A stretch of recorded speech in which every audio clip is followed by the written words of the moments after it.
Hi friends, చిన్న like subscribe please request. చూసారా, 2 రోజుల నుంచి వర్షం పడితే బీభత్సంగా గ్యాప్ లేకుండా వర్షం పడింది. మేత లేదు, ఏమీ లేదు. పాపం ఈ మేత దీనికి మేపితేనే పాలిస్తాయి అన్నమాట.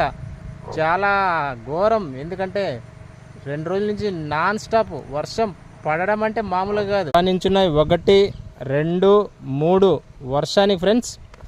వర్షానికి అసలు మేపడానికే, మనం బయటికి వెళ్ళడానికే, కూరగాయలు తెచ్చుకోవడానికే రెస్ట్ ఇవ్వలేదు వర్షం. 2 రోజుల నుంచి భారీ వర్షం పడింది. పాపం మేయడానికి కూడా చాలా కష్టం, గడ్డి కోయడానికి కూడా చాలా ఇబ్బంది పడ్డాం. అసలు వదలేదు, ఇప్పుడే వదిలింది. చూసారా ఎలా గరుస్తున్నాయి మేతకి. ఏం చేద్దాం ఫ్రెండ్స్, దీనికి ఒక మనిషి జాగ్రత్తగా చూసుకోవాలి. లేకపోతే లేకపోతే ఒక కుటుంబం బతుకుతుంది దీని మీద. చూసారా, ఒకదానికొకటి అలా అలా అలా చేసుకుంటా ఇది ఈ ఫ్యామిలీ పెద్దది.